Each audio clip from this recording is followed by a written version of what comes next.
another point I wanted to make, which came up earlier, which is important, which I've been making for a long time, is that there's ego and there's the authentic self. Okay, there's one and the other, but there's obviously a third entity also, which is you,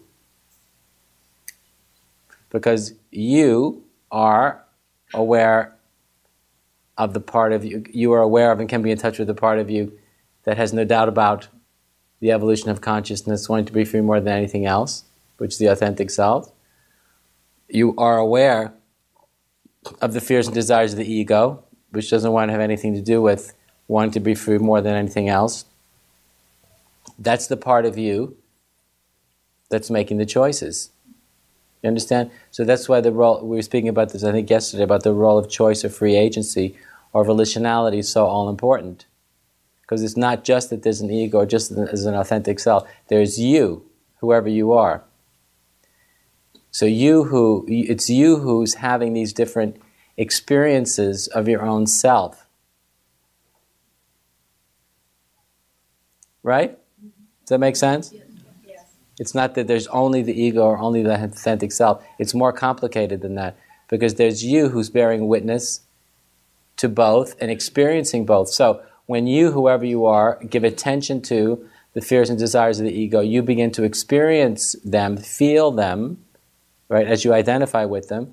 And the self that you are, the I or the self that you are, becomes the fears and desires of the ego. If that's what you, whoever you are putting your attention on, that's who and what you become. Do you understand? In the same way, and this is what I was speaking about yesterday evening, if you give your attention to the authentic self and its pure passion to create the future, you begin to experience that exhilaration and that passion. Right? Because whoever you are, putting your attention on that through choice and intention, right? So it's for this reason that there's the role of choice or volition. It plays such a big part in this. You understand? So the theory here, the supposition is that we all always have freedom of choice. You see? This is the teaching's based upon this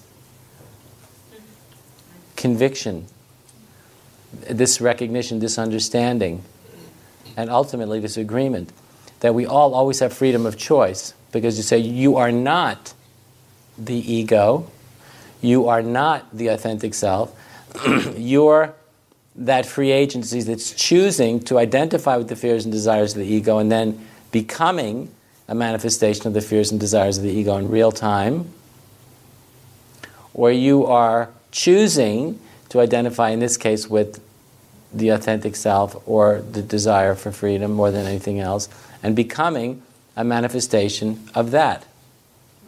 You understand? So this teaching is completely and entirely based upon the role of choice. And it's really key, it's foundational, it's really, really, really important. And as you begin to study the science of the human psyche and how it works and how we work, the discovery and recognition of the fact that there's a choosing faculty, right, alone changes absolutely everything. This is really important. So what I have found, and I've seen this at least 1 billion times, that when you are identifying with the ego, the fears and desires of the ego, you will find yourself denying. You'll find yourself denying that there's any choice involved. Okay? And if you don't believe me, you will find this out sooner or later, I guarantee it. But I've seen this happen. So what I found is that the ego will deny when it suits it, right? Right? Without any conscience, and actually even believing itself, that there is no chooser, that there's no choosing faculty.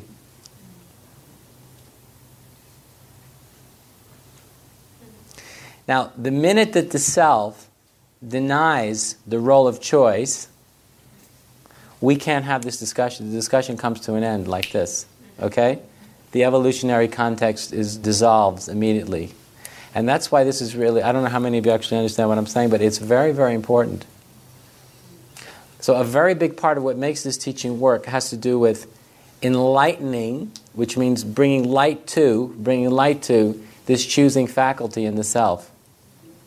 Because as long as I am awake to and aware of the choosing faculty in myself, and I'm never in denial of it, right? As long as you are awake to and aware of the choosing faculty in yourself and are never in denial of it, right? The possibility to create a new world or a new being is right there. But the minute any one of us or both of us are in denial of this choosing faculty, we're locked into the old world of hell and unconsciousness forever. I can't really emphasize how important this is. So it's the bringing light to, or bring awareness to, the choosing faculty in the self is really foundational for a teaching like this to work. So in other words, if you're going to truly be able to be a free person, and if you're going to be able to manifest that freedom in your relationships with other people, it's entirely dependent upon enlightening or bringing light to this choosing faculty in the self, in yourself, because there is a choosing faculty in all of us.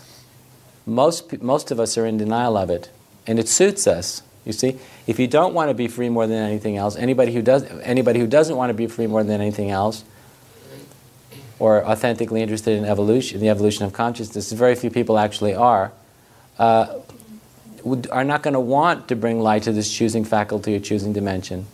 Because the minute you do, then that automatically makes you responsible. You see? For who? For yourself. It's a really big deal. It's a really big deal. But what's insidious, which means unwholesome, about the ego is you can see that the ego will deny the fact that the chooser exists and plead sincerity and authenticity while it's doing it. Do you understand what I'm saying? Yeah. Yes. The ego, the reason why the ego is such a difficult thing to deal with, because it is so laden with emotional conviction, right? So the ego, says, yeah, okay, but I know. See? That's the ego's position. He could sit up there all day long, say whatever he wants, but I know, whatever, right? Why? Because I feel it. So the ego is laden, which means heavy with emotional conviction, right? But this is the hard part, you see, to get people to see that, because the emotional conviction is so convincing, you see? It's so convincing. It's the emotional conviction of the ego's position is so convincing, is so absolutely seductive. And I say absolutely seductive for good reason. So the emotional conviction of the ego is so absolutely seductive, it's only a very sharp, rare individual that can resist it and ultimately can even see through it. Okay?